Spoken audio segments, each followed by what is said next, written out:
Noah Wilson hated the sound of a pencil snapping. It was sharp and sudden, like something breaking inside his chest. He stared at the two pieces lying on his desk, the yellow paint chipped, the graphite split clean in half. The room was quiet except for the faint hum of traffic outside his window.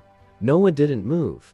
This wasn't just a pencil. It felt like his life. At 17, Noah was a high school senior who felt completely lost. His grades weren't terrible, but they weren't good enough either. College applications sat unfinished on his desk. His scholarship essay, his one real chance to afford college, was half written and covered with eraser marks. He leaned back in his chair and rubbed his eyes. "I can't do this," he whispered. Failure followed Noah everywhere. He'd failed his first driving test, failed to make the soccer team, failed to be the student his teachers believed he could be. And lately, he felt like he was failing his family too. 2 years earlier, his mother had gotten sick. Hospital visits became normal. Medical bills stacked up on the kitchen counter. His father took extra shifts at work, coming home late and exhausted. Noah got a part-time job at a grocery store to help pay for groceries and utilities. By the time he finished his homework at night, his mind was empty. Dreams felt like luxuries he couldn't afford. He glanced at the clock. 4:40 p.m. His work shift started at 6. He shoved the broken pencil into his backpack, grabbed his jacket, and headed out the door.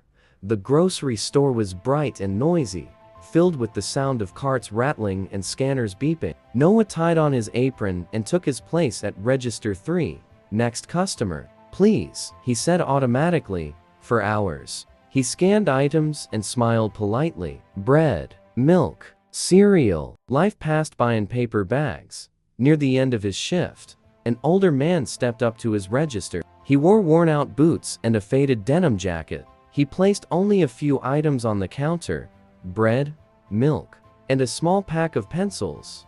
Noah paused for half a second. Pencils. As he scanned the pack, one pencil slipped out and fell to the floor, snapping in two. "Sorry about that," Noah said quickly. "I can replace it." The man bent down slowly, picked up the broken pencil, and examined it like it was something important. "That's all right," the man said calmly. "Things break." Noah nodded but felt embarrassed. Most people wouldn't want it anymore. The man smiled gently. Most people give up too quickly. He placed the broken pencil on the counter. "You know," he continued, "a broken pencil can still write. It just needs a little help." Noah frowned slightly, unsure what to say. The man paid, gathered his groceries, then picked up the broken pencil again. "Mind if I keep this one?" he asked. Noah shook his head. "No, sir," the man smiled. "Thank you." As he walked away, he added, "Don't throw yourself away just because you feel broken." Noah stood there long after the man left, his heart pounding. That night, Noah emptied his backpack onto his bed. His notebook slid out, followed by the two pieces of his broken pencil. He stared at them. Slowly, he picked them up and pressed them together. The break was uneven, ugly. Still, he wrapped tape around the middle until it held. It looked terrible, but when he tried to write, it worked. Noah opened his notebook not to his essay, but to a blank page. He began to write about how tired he felt, about feeling stuck, about watching his parents struggle while pretending everything was fine. He wrote about fear of failing, fear of staying the same, fear of disappointing everyone. The taped pencil scratched across the page. For the first time in months, Noah didn't stop himself. The next day at school, his English teacher, Mrs. Carter, handed back their journals. When she stopped at Noah's desk, she hesitated. "Noah," she said softly, "can you stay after class?" His stomach tightened. After the bell rang, Mrs. Carter sat on the edge of her desk. "I read your journal entry," she said. "It was honest, brave." Noah shrugged. "It was just me complaining." She shook her head. "It was you telling the truth. That matters." She paused, then asked, "Have you thought about writing your scholarship essay like that?" Noah laughed nervously. "Why would anyone want to read about my failures?" Mrs. Carter smiled. "Because real stories inspire people. Perfect ones don't." She placed a pencil on his desk. Everyone deserves a second chance, even you.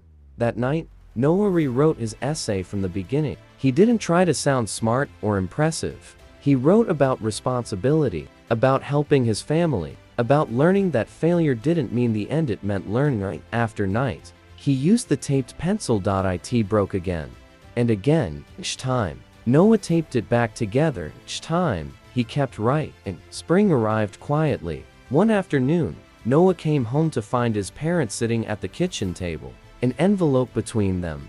"This came today," his father said. Smiling, Noah opened it slowly. He read the letter once, then again. He had received the scholarship. Tears filled his eyes. His mother hugged him tightly. "We're proud of you," she whispered. That night, Noah placed the broken pencil beside the letter on his desk. He didn't throw it away. Years later, Noah would keep that pencil in a small box in his apartment. Whenever life felt overwhelming, he'd look at it and remember, being broken doesn't mean being finished. Failure doesn't cancel your future. Second chances begin when you choose not to quit. Failure can break you, but it can also build you. Never stop writing your story, even with a broken pencil.